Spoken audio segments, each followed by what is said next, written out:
विधिक सेवा प्राधिकरण के निर्देश पर शनिवार को पूरे प्रदेश की अदालतों में नेशनल लोक अदालत आयोजित हुई। नेशनल लोक अदालत के माध्यम से पूरे प्रदेश की अदालतों में राजीनामा योग्य 1 लाख से ज्यादा प्रकरणों का निराकरण हुआ, जिसमें प्री लिटिगेशन के लगभग 80,000 और न्यायालयों में लंबित राजीनामा योग्य 33,000 से ज्यादा प्रकरणों का निराकरण हुआ। नेशनल लोक अदालत के माध्यम से 3,43,91,85,087 रुपए के अवार्ड पारित किए गए। राष्ट्रीय विधिक सेवा प्राधिकरण के निर्देशानुसार राज्य विधिक सेवा प्राधिकरण के सहयोग से शनिवार को पूरे प्रदेश की अदालतों में वर्ष 2023 की पहली नेशनल लोक अदालत का आयोजन हुआ। नेशनल लोक अदालत के लिए पूरे प्रदेश में 1354 खंडपीठों का गठन किया गया था। राज्य विधिक सेवा प्राधिकरण के सदस्य सचिव राजीव करमहे ने नेशनल लोक अदालत के आयोजन को लेकर जानकारी देते हुए बताया कि पूरे प्रदेश की लोक अदालतों में 33,000 से ज्यादा लंबित प्रकरणों और 80,000 से ज्यादा प्री लिटिगेशन के प्रकरणों का कानूनन राजीनामा के तहत निराकरण किया गया है। नेशनल लोक अदालत के माध्यम से 3,43,91,88,000 रुपयों से ज्यादा का अवार्ड पारित किया गया है। इसके अलावा लोक अदालत में पारिवारिक विवाद, आपराधिक मामले, पति पत्नी के विवाद, संपत्ति संबंधी सभी ऐसे विवाद जिनका कानूनन राजीनामा के साथ निराकरण हो सके, ऐसे प्रकरणों को भी निराकृत करने का कार्य लोक अदालत के माध्यम से किया गया। हमारे पास लगभग 33,000 पेंडिंग केसेस का इसमें डिस्पोजल हुआ है। प्री लिटिगेशन केसेस लगभग 80,000 हैं जिनका डिस्पोजल हुआ है। इनमें 1400 केसेस माननीय उच्च न्यायालय की खंडपीठ के भी हैं। कुल मध्य प्रदेश में 1354 खंडपीठों का गठन किया गया था और इनमें सभी पक्षकारों और अधिवक्ताओं के सहयोग से हमको ऐसे सभी प्रकरण जिनमें कानूनन राजीनामा हो सकता है, इतने प्रकरणों के राजीनामे आज हुए हैं और ये संख्या अभी हमारी और बढ़ सकती है। नेशनल लोक अदालत के आयोजन के लिए माननीय उच्च न्यायालय की 3 पीठों में 18 खंडपीठों का गठन किया गया था। शहर के हृदय स्थल सिविक सेंटर में एक बार फिर अतिक्रमणों की बाढ़ आ गई है। फुटपाथ से लेकर सड़क किनारे अवैध कब्जे जम गए हैं, जिससे सिविक सेंटर में यातायात व्यवस्था चौपट हो गई है। बावजूद इसके ना तो नगर निगम अतिक्रमणकारियों पर कार्रवाई कर रहा है और ना ही यातायात विभाग इस ओर कोई ध्यान दे रहा है।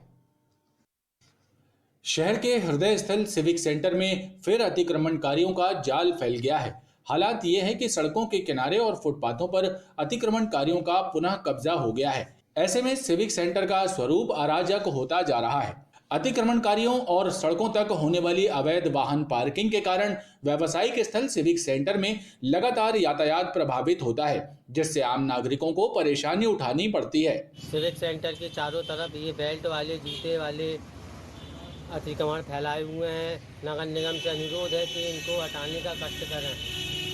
आए दिन यहाँ पर एक्सीडेंट होते हैं, रोज़ बड़ी बड़ी दुर्घटनाएं होती हैं।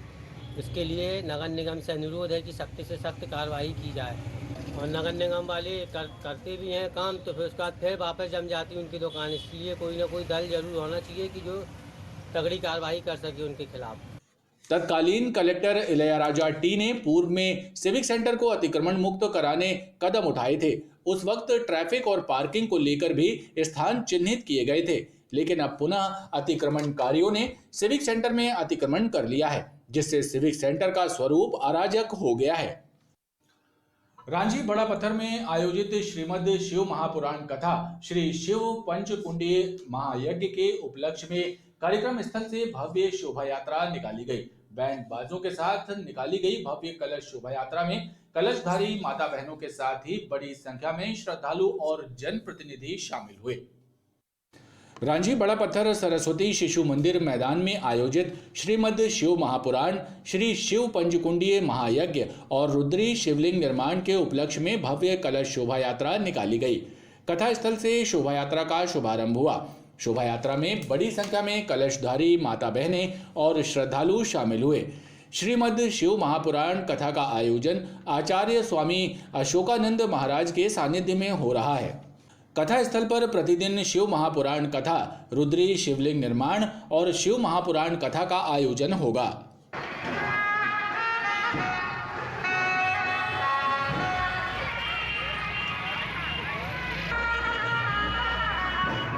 आज यह कलश शोभा यात्रा पूरे रांची का भ्रमण कर रही है। यह विशाल कलश शोभा यात्रा इस बात का वो है कि 12 से 18 तारीख तक कथा में रुद्र महाभिषेक, शादी, शिवलिंग निर्माण का कार्यक्रम भी होगा और भंडारे का आयोजन भी है। यह कार्यक्रम 18 तारीख को समापन होगा। अपील करता हूँ कि इस कार्यक्रम में अधिक से अधिक पुण्य लाभ अर्जित करें। शोभा यात्रा में श्रद्धालुओं के साथ ही क्षेत्र के जनप्रतिनिधि भी बड़ी संख्या में शामिल हुए। मध्य विधानसभा क्षेत्र के अंतर्गत चंडाल भाटा में आयोजित एक कार्यक्रम से वापस लौट रहे महापौर जगत बहादुर सिंह अन्नू ने अवैध शराब की बिक्री देखकर पुलिस को जानकारी दी। पुलिस मौके पर पहुंची और अवैध शराब जब्त की। हालांकि इस दौरान शराब बेच रहा तस्कर मौके से भाग गया। इतना ही नहीं, इस दौरान क्षेत्र में गंदगी, शराब की बोतलें और पाउच देखकर महापौर ने नाराजगी जाहिर की और सफाई कर्मचारियों को नियमित सफाई करने का निर्देश दिया। मध्य विधानसभा के अंतर्गत आने वाले चंडाल भाटा क्षेत्र में आयोजित एक कार्यक्रम में शामिल होकर वापस लौट रहे महापौर जगत बहादुर सिंह ने एक स्थान पर गंदगी देखकर नाराजगी जाहिर की। उन्होंने तत्काल सफाई व्यवस्था देख रहे अधिकारियों से बात की और उन्हें नियमित सफाई कराने का निर्देश दिया। इस दौरान महापौर ने एक व्यक्ति को अवैध शराब बेचते पाया और गोहलपुर पुलिस को जानकारी दी। पुलिस तत्काल मौके पर पहुंची, लेकिन इस बीच शराब तस्कर मौके का फायदा उठाकर भाग गया। पुलिस ने मौके से अवैध शराब बरामद की। इस दौरान स्थानीय लोगों ने महापौर को बताया कि क्षेत्र में अवैध शराब की बिक्री धड़ल्ले से हो रही है, जिस पर महापौर ने लोगों को भरोसा दिलाया कि इस संबंध में पुलिस अधिकारियों से चर्चा कर कार्रवाई की जाएगी। अल्टीमेटम दिया कि कल से मुझे एक टीम यहाँ परमानेंट चाहिए और सफाई व्यवस्था कल दुरुस्त हो जाना चाहिए। यह स्वच्छता में आगे बढ़ना है, सफाई व्यवस्था ठीक रखना है और कैसे ये गैर कानूनन काम कम करें, लॉ एंड ऑर्डर अच्छा मेंटेन हो, इस बात को मैं सुनिश्चित करूंगा एसपी महोदय से बात करने के उपरांत कि आज के बाद कम से कम इस क्षेत्र में जमावड़ा ना लगे, आते जैसी दुकान ना हो, स्थितियां ना बने, अवैध शराब ना बिके, नहीं तो मुझे मजबूरी में फिर इसके लिए धरने पे बैठना होगा। इसके पश्चात महापौर ने वार्ड के विभिन्न स्थलों का दौरा कर साफ सफाई व्यवस्था का जायजा लिया। पनागर थाना पुलिस ने एक सूदखोर के विरुद्ध प्रकरण दर्ज किया है। पुलिस अब आरोपी की तलाश कर रही है। पुलिस के मुताबिक ग्राम बिलगवा निवासी एक मजदूर से अपनी पत्नी के इलाज के लिए गांव के साहूकार से 40,000 रुपए कर्ज लिया था, जिसके एवज में 1,20,000 रुपए चुकता करने के बाद भी साहूकार मजदूर से 2.5 लाख रुपए की मांग कर रहा था। पनागर थाना पुलिस ने बिलगवा ग्राम के साहूकार नेतराम पटेल के विरुद्ध सूदखोरी का मामला दर्ज किया है। ये कार्रवाई गांव के एक मजदूर रमेश कोरी की शिकायत की जांच के बाद की गई है। पीड़ित मजदूर ने साहूकार नेतराम पटेल से पत्नी के इलाज के लिए 40,000 रुपए कर्ज लिया था, जिसकी एवज में रमेश सेन ने 1,20,000 रुपए चुकता किए। बावजूद इसके साहूकार रमेश से 2.5 लाख रुपए की मांग कर रहा था। इस मामले को लेकर नेतराम ने उसकी पत्नी पर हमला किया और दोनों को जातिगत रूप से अपमानित किया था। मामले की शिकायत पीड़ित ने थाने में दर्ज कराई थी। शिकायत के आधार पर साहूकार के विरुद्ध SC/ST एक्ट सहित विभिन्न धाराओं के तहत प्रकरण दर्ज कर आरोपी की तलाश की जा रही है। थाना पनागर अंतर्गत एक गांव बिलगवा है, वहाँ के एक शिकायतकर्ता है रमेश कोरी। इनकी शिकायत पर से एक मामला पंजीबद्ध हुआ है नेतराम पटेल के विरुद्ध में।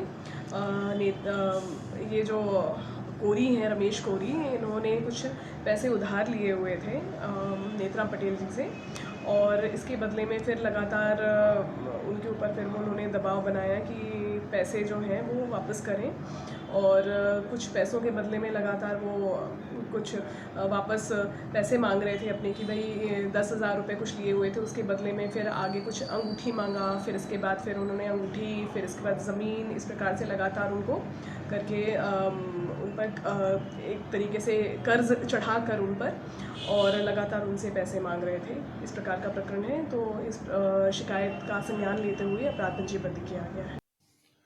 आधारताल के संजय नगर में रहने वाले दीपक दुबे की मौत से भड़के परिजनों ने सड़क पर शव रखकर प्रदर्शन किया। बीती रात दीपक की ट्रेन की टक्कर लगने के बाद मौत हो गई थी, लेकिन परिजनों ने साफ तौर पर आरोप लगाया है कि दीपक की हत्या की गई है। परिजनों ने पुलिस की कार्य प्रणाली पर सवाल उठाए और पुलिस से सीसीटीवी कैमरों के फुटेज निकालकर पूरे मामले की निष्पक्ष जांच करने की मांग की। आधारताल संजय नगर निवासी दीपक दुबे की मौत को लेकर उसके परिजन आक्रोशित हैं। परिजनों ने शनिवार को दीपक का शव सड़क पर रखकर प्रदर्शन किया और सड़क को जाम कर दिया। दरअसल शुक्रवार की रात दीपक की ट्रेन की टक्कर से मौत हो गई थी, लेकिन परिजनों ने साफ तौर पर कहा है कि दीपक पर हमला कर उसकी हत्या की गई है। परिजनों ने यह भी आरोप लगाया कि दीपक को पुलिस समय रहते अस्पताल पहुंचा देती तो उसकी जान बच सकती थी। नाराज परिजनों ने पुलिस से रेलवे ट्रैक और आसपास लगे सीसीटीवी कैमरों की जांच करने और मामले में लापरवाही बरतने वाले पुलिस कर्मियों पर कठोर कार्रवाई करने की मांग की है। मामला ये है कि पुलिस की लापरवाही है। पुलिस रेल फाटक के पास कम से कम 3 घंटे से खड़ी रही। हम लोग को हाथ लगाने नहीं दिया। हम लोग बोले हॉस्पिटल ले जाएं तो बोले हॉस्पिटल नहीं ले जा सकते, आप छू नहीं सकते, उन पे कागजी कार्रवाई होगी। जब तक हम लोग ले जाते उनकी जान बच जाती, लेकिन उन लोग ने हमको छूने नहीं दिया। कि किसी ने मार के वहाँ पर उनको मारा है, वहाँ पीछे से, क्योंकि उनके सर में यहाँ पर घाव है, क्योंकि रेल फाटक से वो 3 फीट दूर है। रेल की कोई टक्कर नहीं है, उनको किसी ने मारा है। हमको पूरी कार्रवाई चाहिए। आप कैमरा चेक करवाओ वहाँ की कौन व्यक्ति साथ में रहा, हमको पूरी कार्रवाई चाहिए। पूरी पुलिस की लापरवाही है, उनको निष्कासित किया जाए, 3-4 पुलिस वालों को जो कल थे वहाँ पर। शव रखकर प्रदर्शन कर रहे परिजनों को समझाने पुलिस के आला अधिकारी मौके पर पहुंचे थे। पुलिस ने परिजनों को निष्पक्ष जांच करने का भरोसा दिया, जिसके बाद परिजनों ने प्रदर्शन को समाप्त किया। यहाँ पर संजय नगर पावर हाउस के पास में एक रेलवे ट्रैक है। रेलवे ट्रैक में कल एक दुर्घटना घटित हुई थी जिसमें संजय दुबे सन ऑफ पुरुषोत्तम दुबे उम्र 30 वर्ष बता रहे हैं। तो इनकी रेलवे ट्रैक में इनकी लाश मिली है। पीएम वगैरह हो चुका है इसमें। आगे जो वैधानिक कार्यवाही रहेगी पुलिस अनुसार वो वैसी की जाएगी इसमें। और यहाँ पर चक्का जाम लाश को रखकर इन्होंने किया है परिजनों ने। उनकी कुछ मांगे थी कि कुछ जांचें हों, इसमें कैमरास दिखाए जाएं और इस प्रकार से कुछ बातें थी उनकी। तो वो हमने रिटर्न में इनसे मांगा हुआ है परिजनों से, और जो भी बिंदु परिजन बताएंगे उसके अनुसार वैधानिक कार्यवाही की। प्रदर्शन के दौरान क्षेत्र में काफी देर तक हंगामा मचा रहा और यातायात भी बाधित रहा। क्राइम ब्रांच और ग्वारीघाट थाने की संयुक्त टीम ने क्षेत्र के अलग अलग क्षेत्रों में कार्रवाई करते हुए 2 सटोरियों और शराब बेच रहे एक युवक को गिरफ्तार किया है। सटोरियों से 17,280 रुपए और सट्टा पट्टी जब्त कर कार्रवाई की गई है। क्राइम ब्रांच और ग्वारीघाट थाने की पुलिस ने संत नगर में पीपल के पेड़ के पास सट्टा लिख रहे 2 सटोरियों को पीपी कॉलोनी निवासी अरुण सेन और लाल कुआं पोलीपाथर के पास रहने वाले दीपक चौधरी को रंगे हाथों दबोच लिया। इनसे सट्टा पट्टी और कुल 17,280 रुपए बरामद किए गए। दोनों के विरुद्ध सट्टा एक्ट के तहत प्रकरण दर्ज किया गया। कल जो है तो 2 सट्टे वाले भी मिले, जिनके विरुद्ध भी 4 का सट्टा अधिनियम की कार्रवाई की गई है, जिसमें एक का नाम है अरुण पिता बिहारी लाल सेन, उम्र 32 वर्ष, साकिम जो है पुरानी बस्ती पीपी कॉलोनी। इससे सट्टे की 8250 रुपये नगद जब्त किए गए हैं। एक और सट्टा वाला मिला है जो दीपक चौधरी पिता भोरा लाल चौधरी, उम्र 26 साल, निवासी लाल कुआं पोली पाथर, थाना ग्वारीघाट से इससे 90,130 रुपये नगद जब्त करके इसके विरुद्ध भी सट्टा अधिनियम के कार्रवाई 4 का सट्टा अधिनियम कार्रवाई की गई है। वहीं पुलिस टीम ने गली नंबर 4 हार्डवेयर के पीछे अवैध शराब बेच रहे अभिषेक चौधरी को गिरफ्तार किया। इससे अवैध शराब बरामद करते हुए आबकारी एक्ट की धाराओं के तहत प्रकरण दर्ज किया गया। ये अभिषेक चौधरी पिता सुनील चौधरी, उम्र 18 साल, गली नंबर 4 हार्डवेयर के पीछे, थाना ग्वारीघाट में मुखबिर सूचना पे शराब लिए 18 पाव मिला, कीमती लगभग 1700 रुपये। इसे मौके पर समक्ष गवाह आयान जब्त करके 34(1) आबकारी एक्ट के विरुद्ध इसके विरुद्ध प्रकरण पंजीबद्ध किया गया है। पुलिस ने आरोपियों के विरुद्ध वैधानिक कार्रवाई कर उनसे पूछताछ शुरू कर दी है। खबरों का ये क्रम लगातार जारी है, आप देखते रहिए BTV न्यूज।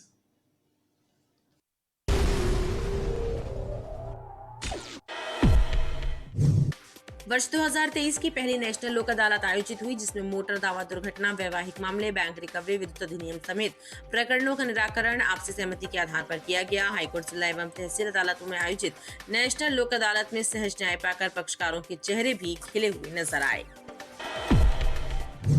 नगर निगम के सभी संभागीय एवं जोन कार्यालयों समेत निगम मुख्यालय में आयोजित हुई लोक अदालत में करदाताओं को करों में छूट का लाभ भी प्रदान किया गया। लिहाजा दोपहर तक निगम के खजाने में 3 करोड़ से ज्यादा की राशि जमा हो गई। मध्य प्रदेश लघु वेतन कर्मचारी संघ के द्वारा चलाए जा रहे चरणबद्ध आंदोलन के तीसरे चरण में संघ ने जन प्रतिनिधियों को मांग पत्र सौंपा है।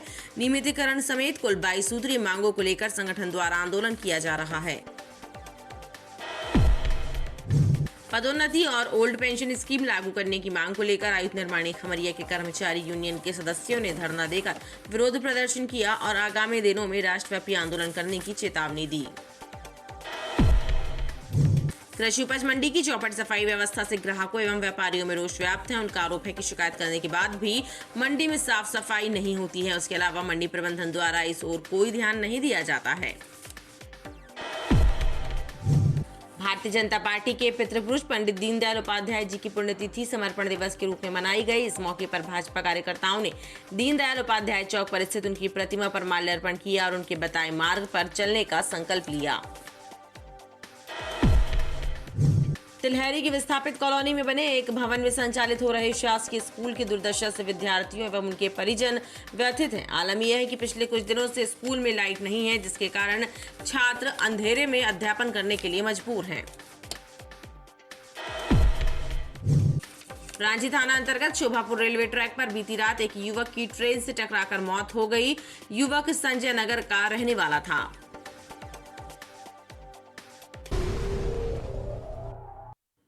वर्ष 2023 की पहली नेशनल लोक अदालत आयोजित हुई, जिसमें मोटर दावा दुर्घटना, वैवाहिक मामले, बैंक रिकवरी, विद्युत अधिनियम समेत प्रकरणों का निराकरण आपसी सहमति के आधार पर किया गया। हाईकोर्ट एवं जिला तहसील अदालतों में आयोजित नेशनल लोक अदालत में सहज न्याय पाकर पक्षकारों के चेहरे भी खिले नजर आए।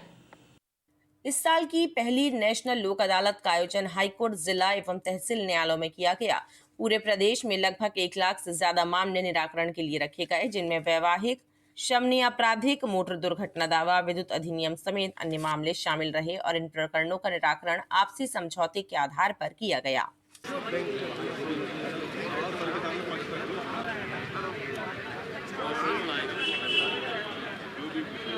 5,500 से ज़्यादा प्रकरण रखे गए हैं और लोक अदालत में 20 लाख और 20 लाख के नीचे ही रहते हैं जो प्रकरण बैंक में प्री लिटिगेशन के, वही रखे जाते हैं।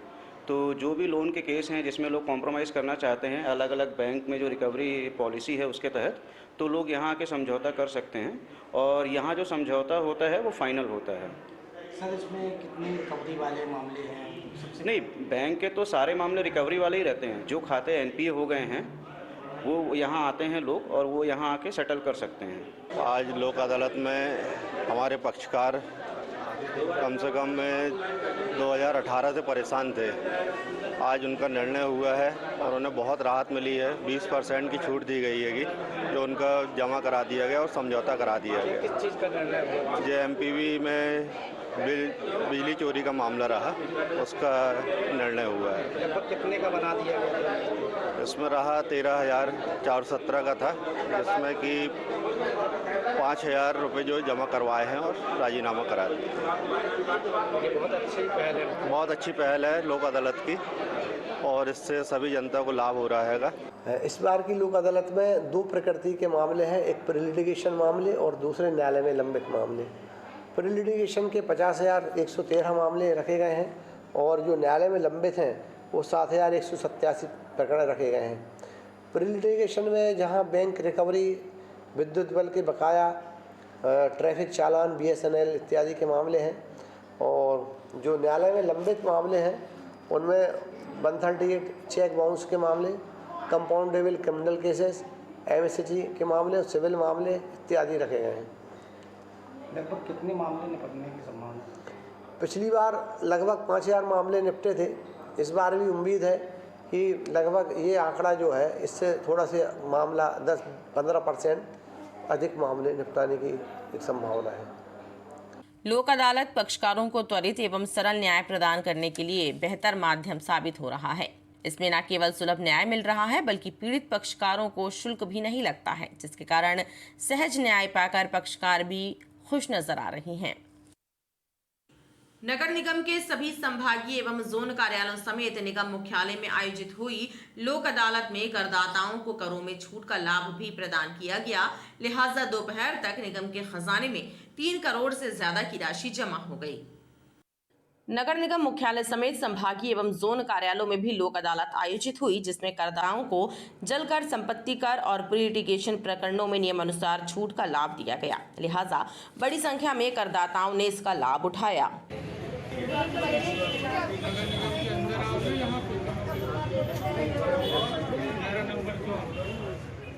राजस्व उपायुक्त पीएन सनखेरे ने बताया कि दोपहर तक निगम के खजाने में 3 करोड़ से अधिक की राशि जमा की जा चुकी है, वहीं लक्ष्य 5 करोड़ से ज्यादा का है। आज मध्य प्रदेश शासन के निर्देशानुसार नगर निगम के सभी संभागीय कार्यालयों एवं मुख्यालय में लोक अदालत का आयोजन किया गया है, जिसमें करदाताओं के द्वारा बढ़ चढ़कर हिस्सा लिया जा रहा है। ज़्यादा से ज़्यादा लोग टैक्स जमा करने के लिए लाइन में लगे हुए हैं। इसमें अभी तक हमारे यहाँ संपत्ति कर में 2000 करदाताओं के द्वारा 3 करोड़ रुपए और अन्य मद में 50 लाख रुपए जमा हो चुका है और हमको उम्मीद है कि शाम तक ये राशि 5 करोड़ से ऊपर जाएगी, क्योंकि अभी भी हमारे लोग लगातार कार्य कर रहे हैं, लोगों से संपर्क कर रहे हैं, कॉल कर रहे हैं और लोगों को मैसेज भी कर रहे हैं। लोक अदालत में करों में छूट का लाभ पाकर पक्षकार भी प्रसन्न नजर आए। मध्य प्रदेश लघु वेतन कर्मचारी संघ के द्वारा चलाए जा रहे चरणबद्ध आंदोलन के तीसरे चरण में संघ ने जनप्रतिनिधियों को मांग पत्र सौंपा है। नियमितीकरण समेत कुल 22 सूत्रीय मांगों को लेकर संगठन द्वारा आंदोलन किया जा रहा है। मध्य प्रदेश लघु वेतन कर्मचारी संघ के सदस्यों ने कैंट विधायक को एक मांग पत्र सौंपा है और कर्मचारियों की 22 सूत्रीय मांगों को शासन तक पहुंचाने पर जोर दिया है, ताकि शासन उनकी समस्याओं का समाधान कर उन्हें राहत प्रदान करे। माननीय विधायक महोदय जी ने आश्वासन दिया है कि आपकी मांगें जायज हैं। इन मांगों को प्रदेश सरकार तक हम आपकी मांगों को पहुंचाएंगे और पूरा प्रयास रहेगा कि आपकी मांगों का निराकरण किया जाए। यदि आज तीसरे चरण में ये हमारा ज्ञापन सौंपा गया है और यदि हमारा इन मांगों का निराकरण नहीं होता तो आगामी उग्र आंदोलन होगा, जिसके चौथे चरण में अभी भोपाल में पूरे प्रदेश में 52 जिलों का आदमी एकत्रित होकर के वहां ज्ञापन सौंपेंगे। वहीं मांगे पूरी न होने पर उग्र आंदोलन की चेतावनी दी है। पदोन्नति और ओल्ड पेंशन स्कीम लागू करने की मांग को लेकर आयुक्त निर्माणी खमरिया के कर्मचारी यूनियन के सदस्यों ने धरना देकर विरोध प्रदर्शन किया और आगामी दिनों में राष्ट्रव्यापी आंदोलन करने की चेतावनी दी। आयुक्त निर्माणी खमरिया के सुरक्षा कर्मचारी यूनियन के सदस्यों के द्वारा फैक्ट्री के गेट नंबर 1 पर धरना प्रदर्शन करते हुए लंच का बहिष्कार किया गया। यूनियन सदस्यों का कहना है कि न्यू पेंशन स्कीम को